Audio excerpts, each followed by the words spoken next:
Sekarang kita akan ngebahas gimana caranya bikin sales kontrak sama pembeli di luar negeri. Jadi di awal-awal kita bilang kayak gimana caranya bikin sales kontrak ke pabrik. Kan gue bilang sebelum kasih sales kontrak ke pabrik sebenarnya kita harus dapat dulu sales kontrak dari si pembeli. Biasanya sih pembeli itu mereka bikinin sales kontrak versi mereka. Tapi kalau gue akan bikin sales kontrak versi gue. Jadi gue bisa bikin poin-poinnya yang memang tidak memberatkan si eksportir.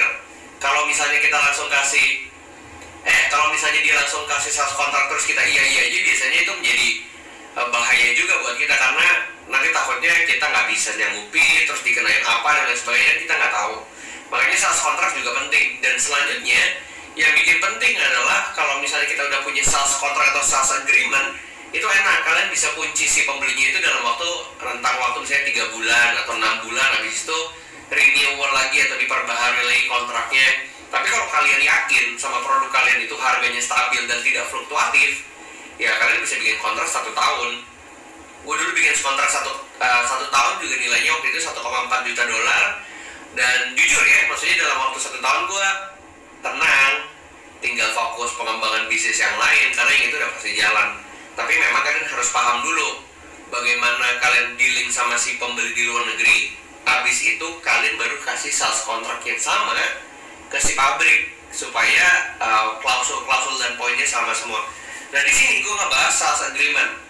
Biasanya pakai bahasa Inggris, itu udah pasti, karena kalau enggak nanti pembelinya bingung kan. Atau kalian bisa bikin sales agreement yang bilingual. Jadi bilingual tuh sebelah kirinya Inggris, di sebelah kanannya bahasa Indonesia. Oke, nah ini sebenarnya sales agreement simple banget yang biasa gue pakai.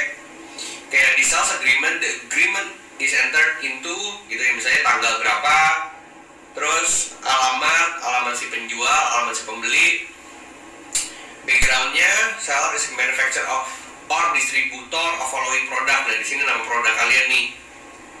Terus buyer wish to purchase bla bla bla, sell of good. Nah ini nama barangnya apa, terus kedua waktu pengirimannya. Ini kalian bisa baca ya, kalau misalnya kalian nggak ngerti kalian bisa taruh di Google Translate.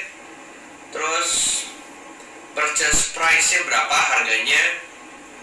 Nah di sini juga bisa bilang nih, any balance not paid within 30 days will be subject 5% late payment penalty. Kalau misalnya yang kayak gini, kalian bisa tulis kalau misalnya si pembelinya itu nggak bayar dalam waktu 30 hari, dia dikenain penalti. Misalnya gitu si pembelinya ya. Inspection of good and rejection. Nah ini berarti poin-poin kalau misalnya di sini menurut gua kalian harus ada poin di mana si buyer ini boleh toleransi maksimal ya 5% biasanya jika terjadi kerusakan barang. Jadi kalau teman-teman yang takut kayak nanti kalau misalnya udah diekspor terus barangnya di refund gimana? Nah kalau udah punya klausul ini biasanya sih aman gitu. Tapi kalau misalnya tidak ada sales agreement, tetap juga aman juga. Kalau misalnya si pembeli bilang dulu nih barangnya jelek nih, tanggung jawab lu, ya paling minta maaf sih. Ya mister, maaf mister, tapi kalau dia mau balikin segala macam sih gue tidak terima.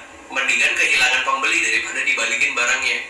Kayak gitu. Makanya nanti kita akan bahas di payment supaya memastikan semua pengiriman itu aman dan buat kita udah pokoknya keluar dari pelabuhan di Indonesia aja itu udah aman. Nah itu nanti kita akan bahas di payment.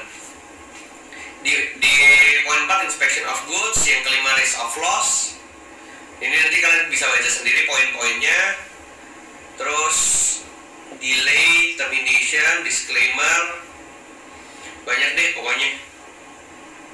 Tapi ini biasanya udah umum sih, maksudnya ya umum untuk dipakai, tidak ada perlu yang dirubah-rubah. Mungkin yang dirubah yang perlu kalian isi lah lebih tepatnya, dan ada template-nya kok, kalian tinggal bisa edit di sana.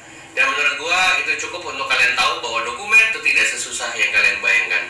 So see you on the next video. Bye bye.